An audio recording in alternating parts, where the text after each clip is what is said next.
हरे कृष्णा। स्वागत है आपका हमारे चैनल ओम केशव गोपाल #ओकेजी पर। तो आज मैं आपके लिए जो टॉपिक लेके आया हूँ वो है इम्पोर्टेंस ऑफ चैंटिंग द हरे कृष्णा महामंत्र। आप सब most of the people would be knowing कि कबीर दास कौन थे। तो कबीर दास ने एक दोहा कहा था। उस दोहे में उन्होंने कहा था, दुख में सुमिरन सब करे, सुख में करे ना कोई। जो सुख में सुमिरन करे तो दुख काहे होए। तो कबीरदास कहते हैं कि दुख में तो सभी भगवान को याद करते हैं।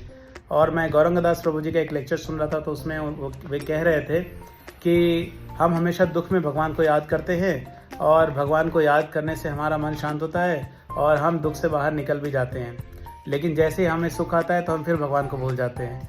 लेकिन कबीरदास यहाँ पे कह रहे हैं कि अगर आप सुख में भी भगवान को याद करते रहे तो आपका मन हमेशा शांत रहेगा और आप हमेशा सुखी रहोगे। तो दुख आने का वेट मत कीजिए, सुख में ही सुमिरन कीजिए। सुख में भगवान को याद करते रहिए तो आपको दुख जैसा लगेगा ही नहीं। दुख और सुख तो आते जाते रहते हैं, लेकिन दुख में सुमिरन करने के बजाय केवल सुख में भी आप सुमिरन कीजिए। और श्रीमद् भागवतम में भी अगर आप देखेंगे 12.3.51 में एक श्लोक है, बहुत अच्छा श्लोक है, जिसमें सुखदेव गोस्वामी जब वे कलयुग के अनेकों दोषों का वर्णन कर रहे थे तो उन्होंने कहा कि कलेर दोष निधे राजन अस्ति ही एक महान गुणा, कीर्तनद एव कृष्णस्य मुक्त संगा परम व्रजेत। तो उसका मैं आपको ट्रांसलेशन भी पढ़ता हूँ। उसमें वे कह रहे हैं कि मेरे प्रिय राजा, यद्यपि कलयुग दुखों का सागर है, फिर भी इस युग में एक अच्छा गुण है। और वो अच्छा गुण क्या है? केवल हरे कृष्ण महामंत्र का जाप करके कोई व्यक्ति भौतिक बंधन से मुक्त हो सकता है और परलौकिक साम्राज्य में पदोन्नति कर सकता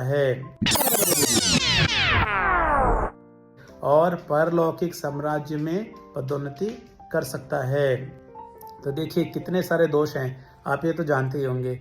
लेकिन श्रीमद् भागवतम में ये बात पक्की लिखी है, क्योंकि श्रीमद् भागवतम में अगर ये लिखा है कि इतने सारे दोष कलयुग में हैं, अगर वो बात सही है तो श्रीमद् भागवतम में जो दूसरी बात लिखी है वो भी सही है कि अगर आप भगवान कृष्ण का संग करते हैं, भगवान कृष्ण का नाम का जप करते हैं, तो आप उन सारे दुखों से, उन सारे क्लेशों से पार हो सकते हैं। प्रभुपाद जी बहुत अच्छा एग्जाम्पल दे रहे हैं। श्रील प्रभुपाद की जय। प्रभुपाद जी एग्जाम्पल में कह रहे हैं कि जैसे एक शक्तिशाली राजा अनेकों चोरों को खत्म कर सकता है, वैसे ही भगवान का जो नाम है हरे कृष्णा कृष्ण कृष्ण हरे हरे, हरे राम राम राम हरे हरे, जब आप भगवान के इस नाम का जप करते हैं तो कलयुग से उत्पन्न होने वाले सारे क्लेशों का नाश हो जाता है। तो आप इस नाम जप को ट्राई करना शुरू कीजिए और आप ये रियलाइज करेंगे कि केवल हरि नाम जप करने से सारे क्लेशों का नाश हो जाता है। प्रभुपाद जी और भी एग्जाम्पल देते हैं। वे कहते हैं कि अगर एक कमरे में आग लग जाए तो उस कमरे में सारी चीज़ें जल के भस्म हो जाती हैं। तो वो आग समझ लीजिए हरे कृष्ण महामंत्र है, जो कि सारे क्लेशों को जला के राख कर देता है। प्रभुपाद जी और कहते हैं कि अगर एक शेर जोर से दहाड़ मारता है तो सारे छोटे मोटे जीव डर के भाग जाते हैं। तो अगर आप भगवान कृष्ण का नाम हरे कृष्ण महामंत्र के रूप में जपेंगे तो जो ये सारे छोटे छोटे जो जीव हैं, जो छोटे छोटे क्लेश हैं, जो कलयुग में समाये हुए हैं, वे भाग जाएंगे। तो आप अगर क्लेशों से दूर जाना चाहते हैं तो हरे कृष्ण मंत्र का जाप कीजिए। और याद रखिए कबीरदास ने क्या कहा है? कबीरदास ने कहा है, दुख में सुमिरन सब करे, सुख में करे न कोई। तो आप क्या कीजिए, सुख में जब आपके पास सारी चीज़ें अच्छी हैं तो सुख में भगवान का सुमिरन शुरू कीजिए, ताकि आप उस दुख में पहुँचे ही ना।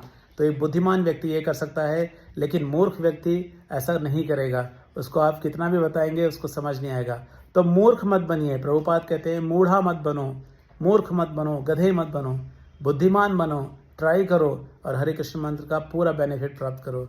आई होप ये वीडियो आपको पसंद आया होगा और आप ये ट्राई ज़रूर करेंगे, हरे कृष्ण महामंत्र का जप ज़रूर ट्राई करेंगे और पूरा बेनिफिट करेंगे और कलयुग के क्लेशों से बाहर निकल पाएंगे।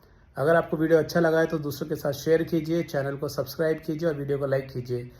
हमारा सपोर्ट करने के लिए आपका बहुत बहुत धन्यवाद। हरे कृष्णा। श्रील प्रभुपाद की जय।